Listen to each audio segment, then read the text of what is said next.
minutes. Thank you very much, Chair, and to the rest of my committee colleagues here. I'm excited to be here, listening with great interest this afternoon because this whole conversation, I was on the International Trade Committee previous to this, and ironically, we just got done a study of ArriveCan.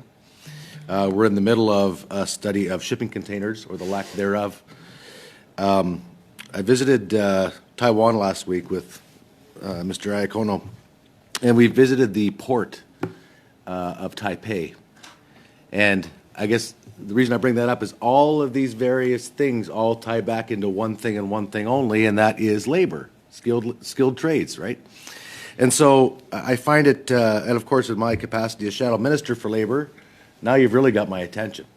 So I know we've got a lot of work to do on that side. The first question I have is, I suppose to Ms. Splinter, please, how long does it take to get somebody trained such that they are able to drive anywhere in Canada, including the Rockies, as an example?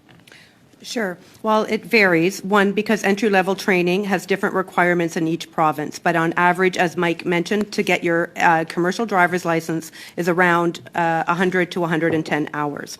And then it's an onboarding program. So once that individual has their commercial driver's license, depending on the employer, they have their own onboarding finishing program, which is endorsed by whichever insurer they're using. And they vary from 4 weeks to 6 weeks. Some of them even go as long as 3 months. So what we want to do is get some consistency around that occupational level training.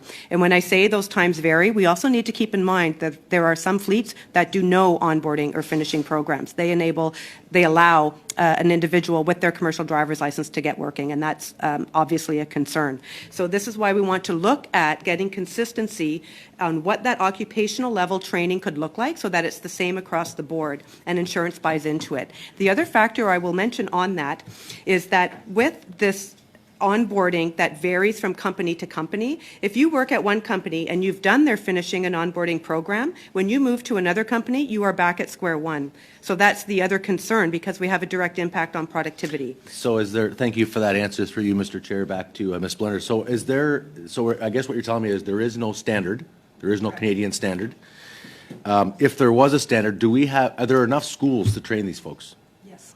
There are training schools. Some are better than others, but what we see a lot of right now is trucking companies partner specifically with certain training schools, or they have developed their own in-house training programs. They develop their own programs, they train in-house. Thank you, Ms. Splinter. Mr. Chair, through you to Mr. Julian. Sir, do unions serve a purpose in recruiting and maintaining sufficient levels of employment? And how can a union assist an employer in seeing they do not go short-staffed? Et comment un syndicat peut-il aider à un employeur? L'important du syndicat, comment on peut accompagner un employeur? Well, the way a union can do this is because the union understands the needs of the employers. Sure, there's money, but there's also the quality of life issue. And a union is often involved with people in the workplace. So if unions and management work hand in hand to improve working conditions, to improve benefits, the onboarding, the training, scheduling, leave. All of these things can help attract new workers and help retain them over the years. And through you, Mr. Chair, to Mr. Millen, I have 55 seconds left, sir. What can be done in terms of youth recruitment to the transportation industry? And so, A, would engaging more young Canadians be sufficient to acquiring labor? And of course, we have heard that women is a group that we should be targeting. Are there other groups that we should be targeting as well? 35 seconds. So what can be done for youth is to make sure they understand there's a viable career path there and that they're actually going to be able to get a job when they get through. Because a lot of them right now simply, even if they know there's a path there, don't go through the training at 18 years old because they know it's unlikely that they're going to get hired.